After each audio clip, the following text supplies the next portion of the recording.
आज कॉपर में भी काफी कुछ है, तो जरूर देखिएगा और प्लीज चैनल को लाइक और सब्सक्राइब करें।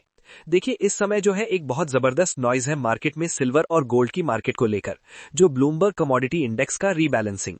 देखिए, ये चीज जो होता है ये एक मैकेनिकल घटना होती है जो हर साल जो है जनवरी में होता है, जो है उसको बैलेंस किया जाता है। जिस तरीके से, मतलब इसको आप इस तरीके से समझिए कि आपके पोर्टफोलियो में जैसे मान लीजिए हमने कहा कि 20% आप जो है शेयर रख लीजिए, 20% आप मेटल रख लीजिए, 20% आप गोल्ड सिल्वर रख लीजिए, मतलब ये एक एग्जाम्पल पे। और वो अगर बढ़कर 22-23% हो जाता है और किसी का घट जाता है तो उसको रीबैलेंस करके आप फिक्स करते हैं। तो ये एक मैकेनिकल घटना है और ये होता है और इसके बारे में सबको पहले से पता रहता है। तो इस समय क्या होता है कि लोग इस समय जो शॉर्ट किए रहते हैं, जैसा कि कल हमने दिखाया था कि JSL वाला जो ETF है जो शॉर्ट किया हुआ था बहुत जबरदस्त ढंग से, जिसपे उसको फायदा होता है। तो यहाँ पे जो है स्मार्ट जो शॉर्ट करने वाले होते हैं वो यहाँ कमा लेते हैं। सिचुएशन देखकर कई बार उल्टा भी पड़ जाता है। तो उसके हिसाब से, और कि इस बार गोल्ड और सिल्वर काफी तेज भाग गया था, तो बट नेचुरल सी बात है कि उसमें जो है सेलिंग देखा जाएगा। और ये सेलिंग जो है पहले से ही हो चुका है। मतलब इसको ऐसा नहीं होता है कि आज के तारीख का इंतजार करते हैं लोग, क्योंकि ये जो रीबैलेंसिंग है ये जो है 9 जनवरी से लेकर 15 जनवरी तक का है। मतलब आज से लेकर 15 जनवरी तक ये रीबैलेंसिंग होगा और इस चीज को पहले से ही भांप लेते हैं और इसमें हो जाता है। और इसमें खासकर जो ETF वाले, इसमें जो है बिकवाली देखी जाती है। ETF में जो बेचकर फिर सिल्वर को ये करते हैं, तो वो एक जो है उसको दुरुस्त करने का एक सिस्टम होता है। मैकेनिकल घटना है और इसका ये अर्थ नहीं होता इसमें जो गिरावट होती है अगर सिल्वर या गोल्ड में या किसी चीज में भी, तो इसका ये अर्थ नहीं होता है कि वो फंडामेंटली जो है कमजोर हो गया है। वो फंडामेंटली स्ट्रांग ही चीज है। इसको सिर्फ रीबैलेंस करने के लिए रेट में थोड़ा सा फ्लक्चुएशन देखा जाएगा। अब उसमें क्या है कि जैसे कि गोल्ड और सिल्वर और कॉपर के बारे में हम लोग सिर्फ बात कर लेते हैं यहाँ पे, कि गोल्ड का जो वेटेज रखा गया है 2026 के लिए वो 14.9% रखा गया है, लेकिन इस समय हो गया है 20.5। तो इसको घटाकर जो है 14.9 पे लाना है। तो बट नेचुरल सी बात है कि इसमें फिर आपको सेल करना पड़ेगा। दूसरा सिल्वर जो है वो 3.9 है और इस समय चला गया है 9.7, तो इसको भी घटाना पड़ेगा। तो ये दोनों मिलाकर 18.8 होना चाहिए, जो इस वक्त चला गया है 30.2%। इस तरीके से इसमें लगभग 11-11.5% कमी करना होगा जो रीबैलेंसिंग के तहत। अब इसमें देखिए कि गोल्ड जो है वो कल मजबूत था, तो रीबैलेंसिंग वाली प्रक्रिया पहले से ही चलता चला जाता है। ये लोग जो है पहले 15-20 दिन, 1 महीने से ही करना शुरू कर देते हैं और इस समय लाकर उसको बिल्कुल जो है उस पोजीशन पे ले आते हैं। लेकिन इस समय होता है बहुत जबरदस्त नॉइज। तो जो नॉइज होगा उसका ये अर्थ मत समझिएगा कि फंडामेंटली कमजोर हो गया है। जो है वो फंडामेंटली स्ट्रांग ही चीज है। इसको सिर्फ रीबैलेंस करने के लिए रेट में थोड़ा सा फ्लक्चुएशन देखा जाएगा। 9 से 15 जनवरी है, अब देखते हैं कितना रहता है और फिर उसके बाद से चीजें ठीक हो जाती हैं। फिर जो फंडामेंटल जिसका जितना स्ट्रांग है उस तरीके से हो जाता है। और कॉपर में जो है 6.4% रहना है 2026 में, जो इस समय भी 6.4% ही है। अब अगर हम देखें कि गोल्ड और सिल्वर के पोजीशन को कि किस तरीके से रहा, तो गोल्ड में जो है कल 0.53% की तेजी रही इन तमाम चीजों के बावजूद। यानी रीबैलेंसिंग यहां लगभग हो चुका होगा, या थोड़ा बहुत जो होगा ये 5-6 दिनों में, जो 9 से लेके 15 तक में 6 दिनों में वो हल्का फुल्का देखा जा सकता है। दूसरा, सिल्वर में जो है वो 76.5 पे आया और यहां पे गिरावट देखी गई 1.76 पे। गोल्ड जो है वो इंडियन करेंसी में GST और कस्टम वगैरह जोड़कर 14,41,278 पे गया और सिल्वर जो है वो इंडियन करेंसी में जो है 2,41,539 पे GST और कस्टम सब कुछ जोड़ने के बाद हुआ है। अब हम लोग देखते हैं कि कॉमिक्स में गोल्ड और सिल्वर का क्या पोजीशन था। तो कल जो है गोल्ड और सिल्वर लॉन्ग और शॉर्ट जो है सेम चीज हुआ है। 1,110 kg 1,110 kg जो है लॉन्ग था, उतना ही शॉर्ट था। और अगर पूरे मंथ का देखें जो अब तक जो हुआ है, वहां पे वो हो गया लगभग 17 टन के आसपास का। और जो स्टॉक है उसके पास वो है लगभग 600 टन जो है स्टॉक है। और जो गिरवी रखी गई है वो है लगभग 58 टन और जो नहीं बिकने के लिए है वो है 532 टन, 532 टन। तो टोटल जो है गोल्ड पड़ा हुआ है कॉमिक्स के पास, इन तीनों चीज को जोड़ने के बाद 131 टन ये गोल्ड पड़ा हुआ है स्टॉक पे। अब सिल्वर का जो लॉन्ग था वो 253 टन का था और शॉर्ट भी 253 टन का था। और मंथ का जो पूरा हो गया वो 983 टन के आसपास का हो गया है। स्टॉक जो पड़ा हुआ है वो 392 टन स्टॉक है और जो होल्ड पे रखा हुआ है, जो बिकने के लिए नहीं है, वो 9,861 टन है। और टोटल अगर हम देखें इनको मिला के तो जो है 13,763 टन वो पड़ा हुआ है सिल्वर कॉमिक्स के पास 13,763 टन पड़ा हुआ है दोनों चीजों को मिलाकर। अब चाइना के हम बाजार को देखें कि चाइना में जो है तेजी रही थी। जैसे चाइना में देखिए कि $76.5 पे था और चाइना में जो कल बंद हुआ है वो $81.94 पे बंद हुआ है। तो यहां से अब भी जो है ये $5 का जो है गैप रखा हुआ है। लेकिन चाइना में भी कल बिकवाली देखी गई है कि वहां पे जो है मार्जिन बढ़ा दिया गया है, मार्जिन बढ़ाकर वहां 18% कर दिया गया है। तो जो दोपहर के सुबह के वक्त जो चाइना का जो सिल्वर था वो 86.10 पे था और वहां से $5 की गिरावट देखी गई है और वो 81.94 पे बंद हुआ। जबकि गोल्ड में जो है जैसा रेट यहां का था वही रेट वहां पे है और बाकी कॉमिक्स और सिल्वर के रेट में $5 का फर्क था। तो ब्लूमबर्ग कमोडिटी इंडेक्स से घबराने का नहीं है, ये सालाना कार्यक्रम है, सालाना उत्सव होता है एक तरीके से कहिए आप। इसमें खरीद बेच और ये तमाम चीज होता रहता है और इसमें सोना चांदी में अस्थायी दबाव आता है, लेकिन फंडामेंटली स्ट्रांग जो चीजें होती हैं वो बिखरता नहीं है, वो फिर से बाउंस बैक कर जाता है और कीमत में हल्का सा करेक्शन देखा जा सकता है। हालांकि पहले से ही ये करेक्शन करते हुए आ जाते हैं। तो अब आगे देखते हैं 6 दिन में क्या तब्दीली रहती है। तो ये चीज होता है, बाकी आप अपने एनालिस्ट से पूछ लीजिएगा। प्लीज चैनल को लाइक और सब्सक्राइब कर लीजिएगा। देखिए गोल्ड काउंसिल की रिपोर्ट आ गई है, गोल्ड को लेकर जो पूरा ब्यौरा होता है उस पे कल मैं बुलेटिन बनाऊंगा, नहीं तो आज काफी लंबा हो जाएगा क्योंकि कॉपर पे आज बात करनी है आप लोगों से। और साथ में गोल्ड और डाउ का जो रेशियो है वो एक बड़ा जबरदस्त इंडिकेशन दे रहा है, उस पर भी कल हम लोग चर्चा करेंगे। तो अभी हम लोग बात करते हैं कॉपर को लेकर।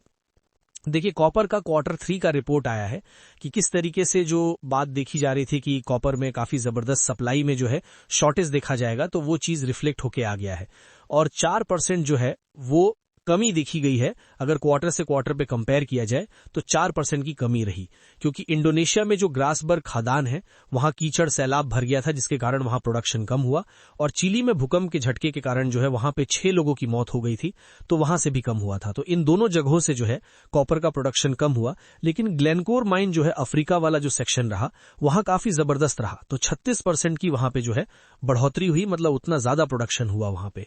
और जो है जिजिन माइन जो तिब्बत का है चाइना के, इसमें वहां 5% की तेजी थी और जो है रियो टिंटो ये मंगोलिया का है, यहां 50% की तेजी रही। लेकिन क्योंकि इंडोनेशिया और चिली पे बहुत जबरदस्त प्रभाव पड़ गया था, बाकी जगह तो देखिए बढ़ोतरी ठीक ठाक रही थी, लेकिन इन जगह पे प्रभाव पड़ने के कारण जो है 4% की गिरावट आई। तो यहां प्रॉब्लम सॉर्ट आउट हो गया है। तो यानी जो Q4 में जो है यहां प्रोडक्शन बढ़ सकता है, या फिर जो अगला जो ये वाला जो Q1 है वहां भी बढ़ोतरी भी देखी जा सकती है। Q4 में थोड़ा बहुत इंपैक्ट रहेगा लेकिन उसके बाद से आ जाएगा। तो माइन से जो कॉपर आएगा वो प्रोडक्शन फिर तेज हो जाएगा।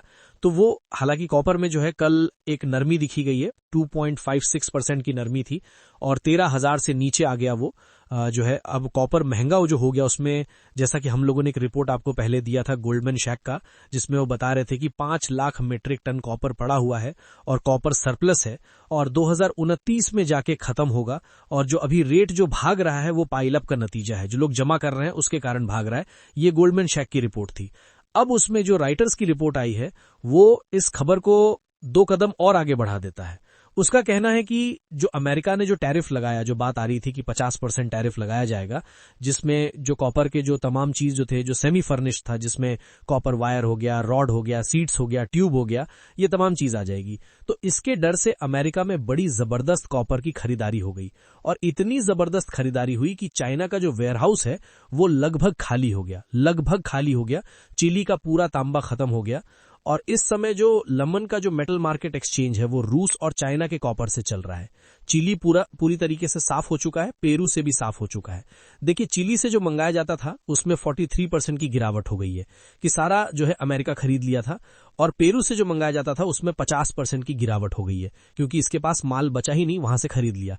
और चाइना का भी वेयरहाउस लगभग जो है साफ कर दिया है अमेरिका ने, क्योंकि ये देखा गया कि नवंबर में जो है चीन जो है वो 1,43,000 टन जो है वो चाइना जो है अमेरिका खरीद गया चाइना से, और टोटल जो है चाइना की तरफ से जो भेजा गया था वो लगभग 7 लाख टन भेजा गया था जो है कॉपर, और उसमें से ज्यादातर खरीदारी अमेरिका ने किया है।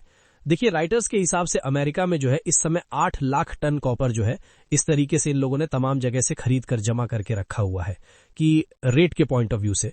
और इसमें जो गोल्डमैन शैक की जो रिपोर्ट थी उसमें 5 लाख टन था, यानी वहां से जो है 3 लाख टन और ज्यादा है। और साथ में जो सीएमई है जो अमेरिका का जो है वो उसमें तांबा जो है 4.5 लाख टन का है, जबकि एलएमई में तांबा कम है और वहां का तांबा क्योंकि चिली का आ नहीं रहा है तो वो रशिया और चाइना के जैसे चल रहा है, और दोनों के रेट में भी काफी फर्क है कि अमेरिका का बहुत जबरदस्त पाइलअप है, इसलिए कॉपर में जो तेजी देखी गई थी वो डिमांड सप्लाई से ज्यादा ये था कि जमाखोरी बहुत जमकर हुई है, और जम के जमाखोरी जो है अमेरिका ने किया है। अब इसका है कि देखिए कॉपर का डिमांड तो है बहुत जबरदस्त ढंग से है कि एआई में और जो बिग टेक है उसमें जबरदस्त कॉपर का इस्तेमाल होगा, और जैसे कि 10 गुना ज्यादा केबल चाहिए एआई को, उसका डेटा सेंटर हो गया, सर्वर हो गया, केबल्स हो गया, ये चीजें हैं, और जो ऊपर की जो टॉप 7 कंपनियां हैं वो जबरदस्त जो है कॉपर खरीद रही हैं। अब पाइलअप उसने किया है कि किसने किया नहीं मालूम, लेकिन खरीद रहा है बहुत जबरदस्त। और चाइना में जो है क्योंकि बिल्डिंग और मकान जो रियल एस्टेट पे जिस तरीके से नरमी आ गई, तो वहां 11% कॉपर की जो है कमी हो गई, मतलब डिमांड में। लेकिन उस डिमांड को जो है अब ईवी बैटरी, सोलर पैनल ये सब भर रहे हैं, और सोलर पैनल में जो देखा गया कि सिल्वर से शिफ्ट होकर कॉपर की तरफ जा रहे हैं, तो वो डिमांड को बढ़ा के ला रहा है। लेकिन वहां हो गया सिल्वर, वहां हो गया कॉपर खत्म। ये हो गया कि जो टैरिफ के डर से नकली मांग मंगाया और जो है कॉपर मार्केट से गायब हो गया, और चाइना से लगभग पूरी तरीके से गायब हो गया है। अब खबर यह है कि भाई कॉपर के इसमें क्या होगा, क्या कॉपर जो इस्तेमाल जो आया हुआ है वो इसको इस्तेमाल करेंगे या फ्यूचर के लिए एज इट इज रखेंगे और नया कॉपर खरीदेंगे? इस पे काफी कुछ कॉपर का बाजार डिपेंड करेगा। अगर जो माल जमा कर रखा है इन लोगों ने, जो 8 लाख टन के आसपास जो जमा कर रखा है, अगर इसको खर्च करते हैं तो फिर तो कॉपर में नरमी होनी चाहिए जो है। अगर इसको एज इट इज रहने देते क्योंकि टैरिफ तो लगा हुआ है ऑलरेडी, और नया जो अब जो है अब वो खरीदते हैं, तब फिर उसमें बना रहेगा, जैसा है वैसा बना रहेगा। और अगर नहीं तो और जो सप्लाई जो है, जो माइन के बारे में हम लोगों ने जो बात किया इंडोनेशिया और चिली वाला, वो माइन से फिर से अगर तेज आने लगता है, क्योंकि सबसे ज्यादा देते हैं वो लोग जो है प्रोडक्शन, तो अगर वो तेज आने लगता है तो दाम को फिर गिरनी चाहिए। तो दाम गिरने का 2 रीजन यहां दिख रहा है। एक तो जो पाइलअप किया हुआ वो निकलता है अगर बाजार में, नंबर 1। दूसरा जो प्रोडक्शन जो है माइन से अगर तेज हो जाता है तो वो दूसरा इशू है। तीसरा ये कह रहे हैं कि जो एआई में जिस तरीके से जबरदस्त डिमांड हो गया है और एनर्जी ट्रांजैक्शन में जिस तरीके से इसका इस्तेमाल बढ़ेगा कॉपर का, जो सिल्वर की जगह भी ले रहा है धीरे धीरे, तो अगर मांग इसके कारण बढ़ता है और इन फ्यूचर उसमें से ये लोग कैलकुलेट करते हैं एआई वाली सब कि इन फ्यूचर इनको इतना जो है कॉपर का डिमांड पड़ेगा, तब जो है कीमत जो है चढ़ेगी। तो ये दोनों फैक्टर है, इस पे देखना है कि कॉपर किस तरीके से बिहेव करता है। ये कॉपर की पूरी खबर मैंने आपको बता दिया है। तो कॉपर में जो इस समय जो तेजी चल रहा है वो हो गया है कि जो पाइलअप हो गया है और जो स्टॉक में थोड़ी सी कमी थी और डिमांड जो है तेज, क्योंकि पाइलअप हुआ तो लोगों ने और खरीदना शुरू किया, तो उसके कारण कॉपर में तेजी आई हुई है। अब ये तेजी आगे बरकरार रहता है या नहीं रहता, इसके बारे में मैं कुछ नहीं कह सकता हूं। लेकिन गोल्डमैन सैक के रिपोर्ट के हिसाब से कि 2029 में जाके जो पाइलअप किया हुआ है वो 2029 में जाके जो है माइनस में जाएगा। तो 2028 तक का माल पूरी तरीके से जमा कर रखा है, ऐसा कहा जा रहा है। अब अगर इनका प्रोस्पेक्ट होगा कि 29, 30, 31, 32 का भी माल अभी से खरीद के रख लें, तो वो फिर दूसरा फैक्टर है। तो ये थी कॉपर की पूरी कहानी। अब हम लोग बात करते हैं अपने शेयर बाजार में। हमारे शेयर बाजार में जो है कल जबरदस्त गिरावट हुई, 263 पॉइंट की गिरावट हो गई, 1.01% जो है निफ्टी नीचे गिरा। सेंसेक्स में जो है 780 पॉइंट की गिरावट हुई और 84,180 पे बंद हुआ, 0.92% की गिरावट। देखिए परसों के बुलेटिन में जैसा कि हमने जो थंबनेल भी दिया था कि क्या निफ्टी गिरने का इंतजार कर रहा है, तो वो चीज जो है कल हो गया जो है, क्योंकि वो जो इलास्टिसिटी है ना, एक जो आप किसी जगह पर रुकते हो, बहुत देर तक रुकते हो तब तो ठीक है, ज्यादा देर अगर रुक जाते हो ना तो वहां पे फिर शक होने लगता है। तो वही चीज मेरे को हुआ था और जो गिरावट देखने को मिला। अब देखते हैं आगे आज मार्केट किस तरीके से रहता है, क्योंकि 4 दिन में अगर हम देखें तो जो हमारा जो सेंसेक्स है वो लगभग 1500 पॉइंट से नीचे गिर गया और 4 दिन से लगातार गिर रहा है। इस समय जो मार्केट है वो 50 डीएमए के आसपास है और इस समय जो है 25,876 पे है और 50 डीएमए जो है वो 25,900 पे है। अगर उसको तोड़ देता है, नीचे चला जाता है, तो फिर ये मार्केट जो है 25,700 तक जा सकता है, 600 तक भी जा सकता है। अगर नहीं तोड़ता है और ऊपर का रुख कर लेता है तो फिर जो इसको रेजिस्टेंस मिलेगा वो 25,950 पे मिलेगा। उसके बाद से फिर 26,120 पे एक बहुत जबरदस्त रेजिस्टेंस है। तो इसमें देखते हैं मार्केट किस तरीके से बिहेव करता है। बाकी मिड कैप में 1.88% की गिरावट देखी गई थी, स्मॉल कैप में 1.94% की गिरावट थी, पीएसयू में बहुत तगड़ी गिरावट रही, 2.27% की गिरावट रही है और जो ब्लू चिप शेयर्स थे उसमें भी गिरावट देखा गया, खासकर एचडीएफसी और रिलायंस में जो है ठीक ठाक गिरावट रहा उसमें। अब जो इसका असर क्यों हुआ भाई, क्योंकि ये जो आ गया खबर की ट्रंप जो है वो टैरिफ टैरिफ जो है 500% हो सकता है इंडिया में, क्योंकि वो एक बिल लेके आ रहे हैं कि रशिया के साथ जो जो ट्रेड करता है उस पे जो है 500% जो है वो टैरिफ लगाया जाएगा। और हालांकि ये बिल अभी कोई आया नहीं है, इसको वहां के संसद से पास करवाना पड़ेगा, लेकिन वहां के सेनेटर की तरफ से ये कहा गया है कि ये हम अगले हफ्ते ही करवा देंगे। अगर ऐसा हो जाता है तो फिर क्या होगा कि चीन, भारत और ब्राजील ये तीनों पे जबरदस्त टैक्स जो है टैरिफ लग जाएगा, तो जिसके पॉइंट ऑफ व्यू से मार्केट में एक तेज गिरावट देखने को मिली है। अब आगे देखते हैं इसमें क्या होता है, वो लगाएंगे उसके हिसाब से ये चीजें होंगी, जो भी बात होगा। बाकी और एक और फैक्टर है कि जो हमारा H1 जो है, जो हाफ 1 था वो तो अच्छा रहा, लेकिन हाफ 2 में जो है ग्रोथ स्लो डाउन का प्रेडिक्शन है, जो इसमें देखा जा रहा है कि यहां थोड़ा सा कमी देखा जा सकता है। अब लेकिन अगर आप यूएन की एक रिपोर्ट को देखें तो यूएन का रिपोर्ट कह रहा है कि 6.6% का ग्रोथ होगा हमारे यहां, पहले उसने 6.4% का कहा था। और इनका रीजन ये कि जो कंजम्पशन जिस तरीके से बढ़ रहा है, खासकर जीएसटी के बाद से जो चीजें जो बदली है उसके कारण जो है ये ठीक है। अब देखिए, अगर हम लोग देखें हमारा जीडीपी बहुत जबरदस्त भागता है, 6.6, 7.8 इस टाइप से भागता है, लेकिन शेयर बाजार तो कुछ भी नहीं कर रहा है। शेयर बाजार जो है अगर हम देखें तो 6% से भी कम का जो है रिटर्न रहा है एक साल में। तो ऐसा क्यों है? तो देखिए, जीडीपी के ग्रोथ से शेयर बाजार का कोई मतलब नहीं है। जो अमूमन जो हम लोग कंफ्यूज हो जाते हैं कि जीडीपी भागा है तो इसका मतलब कि शेयर बाजार भी भागेगा, कोई जरूरी नहीं है। शेयर बाजार जो है उसका है कि भाई उसका प्रॉफिट कैसा है और वहां पे कैश फ्लो किस तरीके से है, तो दो चीज पे डिपेंड करता है। इसलिए जब भी जीडीपी के आंकड़े को देख के कभी शेयर बाजार में पैसा नहीं लगाना चाहिए, और शेयर बाजार को भी देख के पैसा नहीं लगाना चाहिए, कंपनी को देख के लगाना चाहिए। और कंपनी को देखने का तरीका होता है जो प्लेलिस्ट में पड़ा हुआ है कि शेयर का सिलेक्शन कैसे करें और जो है भाव किस तरीके से आप बाय करें, जो कि ट्रैफिक लाइट इंडिकेटर पे पड़ा हुआ है।